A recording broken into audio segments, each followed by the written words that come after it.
Toronto 360 special में आपको खुशामदीद। मैं आपका होस्ट दोस्त अरशद भट्टी हूँ। बहुत शुक्रिया कि आप हमारे साथ हैं और प्रोग्राम में हमारे साथ हैं डॉक्टर सादिया राना। डॉक्टर साहब, जब लास्ट सेगमेंट के एंड में मैंने बात की कि पाकिस्तानियों के हवाले, साउथ एशियंस के हवाले से आप भी यहाँ ऑब्ज़र्व करते हैं कि हम लोग जिस तरह के हमारे खाने हैं, जिस तरह के हमारे रहन सहन है, रात को देर से सोना, सुबह मजबूरी है तो जल्दी उठ जाना, खाने का ख्याल न रखना, हम मुरगन खाने बहुत खाते हैं, रोटी चावल हमारा बहुत है, तो ये ज़ाहिर है हमारी मेडिकली हम पे असर तो करता है, लेकिन हम रेगुलर चेकअप नहीं करवाते। आपने ये बात नोटिस की है? जी बिल्कुल, मैंने नोटिस की है। और मुझे जब मैं यहाँ पे आई हूँ और मैंने देखा कि यहाँ पे आपको गवर्नमेंट इतना ज़्यादा फैसिलिटेट करती है, मेरे ख्याल में कि वी आर वेरी लकी कि हम एक ऐसे मुल्क में इस वक्त हैं जहाँ पे आपको अपने टेस्ट करवाने के लिए कोई पैसे नहीं खर्च करने पड़ते हैं, जबकि पाकिस्तान में आपके हज़ारों रुपए सिंपल से टेस्ट पे खर्च हो जाते हैं।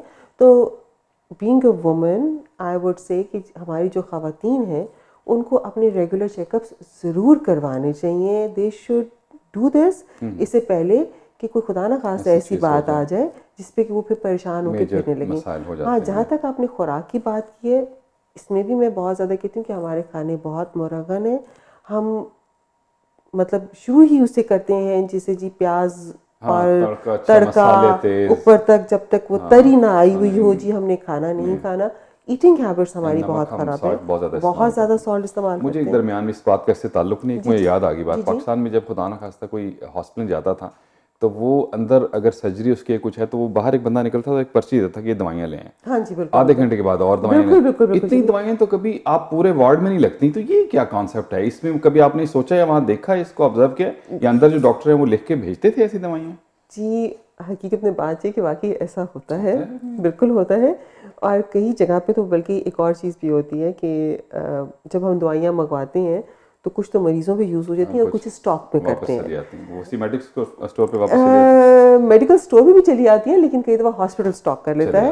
लेकिन वो स्टॉक किसी बदनीयती से नहीं होता, वो कई दफ़ा इसलिए भी होता है कि कोई इमरजेंसी आ जाती है या कोई ऐसा इंसान होता है जिसकी अफोर्ड नहीं कोई कर सकता। आप तो अपने प्रोफेशन को प्रोटेक्ट कर रही हैं मतलब, लेकिन जनरली अगर आप देखें तो ये एक रूटीन ऐसी है, ये वाकई एक रूटीन है और बहुत से लोगों के लिए बहुत पेनफुल होती है। सिर्फ उस क्लास के लिए शायद नहीं होती। वैसे ही परेशान है और उसके बाद उसके पास लगातार उसके पास कोई चॉइस नहीं है, ना वो आर्ग्यू कर सकता है आपसे, वो लाता रहेगा। और बताना भी है कि मेडिकल स्टोर इससे लेके आनी है। हाँ, ये भी आपने बिल्कुल सही, ये दरमियान में बात आ गई। अच्छा, हम खानों की बात कर रहे थे, मुर्गन खानों की बात करते, एक्सरसाइज का रुझान आपने देखा बिल्कुल नहीं है हमारे लोगों में? बहुत कम रुझान है। और देखिए, जब आप बहुत मुरगन खाने खाते हैं, हम लोग वो पुराने दौर में फंसे हुए हैं, लेकिन ये नहीं देखते कि पुराने दौर में लोग जब मुरगन खाने खाते थे कितना वॉक करते थे, साइकिल चलाते थे। हम तो कुछ भी नहीं करते। देखिए, सेहत के लिए, अच्छी सेहत के लिए एक्सरसाइज बहुत लाजमी है। इसको आप जितना भी इस पे जोर दें वो कम नहीं है। ख़वातीन सारी कहती हैं फिगर हमारी बहुत अच्छी हो, पतली हम नज़र आएँ, खाने पे भी मतलब कोई तवज्जो नहीं, एक्सरसाइज पे भी कोई तवज्जो नहीं है, तो उनको क्या टिप दें कि वो क्या करें? क्योंकि जब डाइटिंग पे आते हैं तो कुछ खाना पीना सब छोड़ देते हैं, फिर उसके में खैर अलग कोई रिएक्शंस आ जाते हैं। देखिए जी, बैलेंस डाइट तो हर इंसान के लिए बहुत ज़रूरी है। आपकी डाइट बैलेंस्ड होनी चाहिए, उसमें प्रोटीन्स, कार्बोहाइड्रेट्स, फैट्स, सब चीज़ें होनी चाहिए, वाइटामिन्स होनी चाहिए। पहली बात तो ये कि आप अपनी डाइट को कंट्रोल रखें। दूसरी बात ये कि आप अपनी रेगुलर एक्सरसाइज को रखें। और अगर आप सोचें कि मैं एक्सरसाइज भी ना करूँ, मुर्गन खाने भी ना करूँ, तो फिर तो जी आप अपने आप को बहुत बुरी साइकिल में फंसा लेते हैं। Until and unless you are. यहाँ पे हालांकि ख़वातीन जो हैं, जो मतलब यहाँ पे वो वाला मसला नहीं पाकिस्तान वाला, यहाँ मासियाँ नहीं हैं, बहुत सारे फिर भी काम करने पड़ते। इवन देन मैं देखता हूँ कि टुवर्ड्स ओबेसिटी ही ख़वातीन मुझे नज़र आती हैं। यहाँ भी बहुत ज़्यादा स्मार्ट नहीं है। एक्चुअली वो इसलिए ना क्योंकि यहाँ पे भी मुर्गन खाने बहुत बनते हैं। मतलब माशाल्लाह हम लोग बिरयानी, तो हम लोग एक ऐसी जगह पे हैं जहाँ पे आप ज़रा बाहर निकल जाए तो आपको हर जगह बिरयानी मिलती है। ख़वातीन बहुत टैलेंटेड हैं, खाना पकाने में बहुत माहिर हैं, टेस्टी खाना बनाने में बहुत माहिर हैं और इसलिए वो करती हैं। लेकिन थोड़ा सा अगर उनको अपने देखें, जो औरत है उसकी हेल्थ जो है अगर वो अच्छी है तो पूरा घर हेल्थी है, बहुत important. So I would say the mother of the house और the lady of the house should always look after her health. She should have a balanced diet, ना सिर्फ अपनी बल्कि अपने आगे बच्चों की, अपने मियाँ की, ताकि आप आगे फर्दर डिजीज़ से बच सकें, बीमारियों से बच सकें। तो हेल्थ आपके घर से स्टार्ट होती है। जनरली अभी हम जब कुछ रिपोर्ट्स भी आती हैं, सर्वेस भी आते हैं, जनरली देखते हैं कि साउथ एशियन में डायबिटीज़ है, हार्ट प्रॉब्लम है, कोलेस्ट्रॉल है, ये बहुत ज़्यादा है। शायद कुछ जेनेटिक मसाइल भी ज़ाहिर है, कहते हैं कि मैं कहीं पढ़ रहा था, आई डोंट नो इस राइट और रॉन्ग, कि हमारी जो ब्लड के जो वेसल या नाली हैं वो शायद ज़्यादा तंग हैं बनिस्बत बाकी। जी वो कहते हैं कि हमारी जो, बिल्कुल आपने सही फरमाया कि हमारी जो ब्लड वेसल्स हैं दे आर नैरोअर, लेकिन उसमें भी वही वो तो चले एक है जेनेटिक आ गया, लेकिन ऊपर से जो हम खुराक खा रहे हैं, आप ये देखिए हमारे कितने मुर्गन खाने हैं, वो कहाँ जा रहा है, वो सारा हमारी वेसल्स के अंदर, ब्लड वेसल्स में लेयरिंग अप हो रही है उसकी in form of cholesterol leading to heart diseases. फिर हम खाना जो है जिसमें नहायत फैट होगी वो बर्न होकर आपकी शुगर लेवल बढ़ता जाएगा, डायबिटीज़ हो जाएंगी। जी बिल्कुल, तो हम एक विशियस साइकिल में फंस जाते हैं। इस पे और भी बात करेंगे, लेकिन थोड़ा सा मैं अब आता हूँ आपके फील्ड की तरफ। यहाँ पे आपने देखा पाकिस्तान की बात तो की, यहाँ पे भी आपको लगता है कि हमारी कम्युनिटी में डिप्रेशन के मसाइल हैं या इस किस्म की चीज़ें हैं? जी मैंने मुझे अभी यहाँ पे भी आया वैसे थोड़ा अरसा हुआ है, लेकिन जहाँ तक मैं जितने पाकिस्तानियों से मिली हुई हूँ, मैंने देखा है कि उनमें बेतहाशा डिप्रेशन है। एक वो अपने आप को एडजस्ट नहीं कर पाते। स्टार्ट में तो ऐसी मसला होता ही नहीं, 2-3 साल तो मसाइल रहते हैं, 2-3 मसला होता है, फिर वो अपनी रोज़गार में बहुत प्रॉब्लम्स में आ जाते हैं, उनके अखराजात कैसे पूरे करें। मौसम जब सर्दी का आता है तो मुझे बड़ी हैरत होती है जब कोई मुझे कहता है it's winters, it's very depressive. Why आप इसको इस डिप्रेशन क्यों देखते हैं?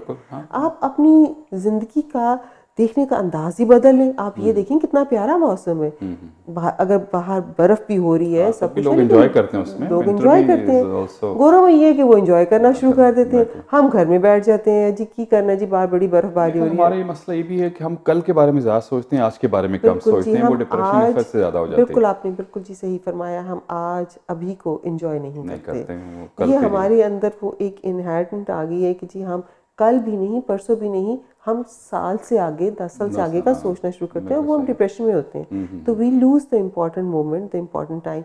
तो आई थिंक ये एक आप क्या मशवरा देंगे? मतलब लाइक वैसे तो exercise, lot of other things, medically भी मैं बताती हूँ जी, इसमें हमें अपनी सोच को कंट्रोल करना है, हमें अपनी जहन को कंट्रोल करना है, सोच का जाविया पॉजिटिविटी की तरफ रखना है। जब हम अपने अंदर नेगेटिविटी लेके आते हैं, चाहे वो मौसम से रिलेटेड ही क्यों ना हो, चाहे किसी भी चीज़ से रिलेटेड क्यों ना हो, तो वो अंदर हमारे डिप्रेशन के साइंस बढ़ते जाते हैं।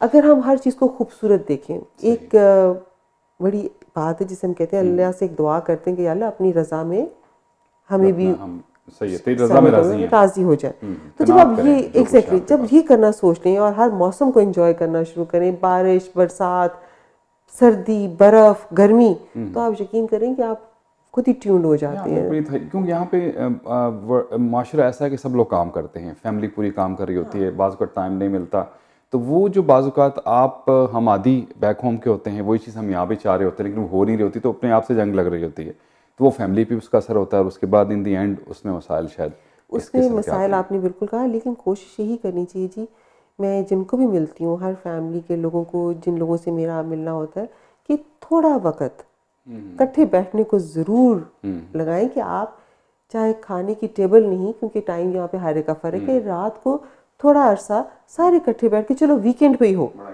आप गपशप मारें फैमिली के साथ, अपनी फैमिली को ब्रेक ना होने दें, और जितना आप आपस में एक दूसरे के साथ बातें कर लें, ओपन हो। सही, बिल्कुल ठीक है। मसले हल होते हैं। कभी ऐसा हुआ है, मतलब यहाँ पाकिस्तान में तुम्हें याद है, क्योंकि मैं भी यहाँ 14-15 साल हो गए आए हुए को, तो जब कोई डॉक्टर साइकेट्रिस्ट वगैरह कहीं फंक्शन में मिलता है, लो जो फिर आ गए, लो जी होना है जनाब अली, और डॉक्टर साहब आने खिला के आ गए उन जड़ा गुफ्तगू शुरू करेंगे। हाँ तो रहता है कॉन्सेप्ट आपके साथ भी लोग? जब मेरे साथ ये कई दफ़ा होता है, जब मेरे बच्चों की फ्रेंड्स वगैरह आती हैं, तो मेरे बच्चे थोड़े से हो जाते हैं कि लो जी मामा ने अब लेक्चर शुरू कर देना है, अब इनसे क्वेश्चन करेंगे, अब मामा इन्हें लेक्चर करना शुरू कर देंगी, और अब इस तरह से होगा।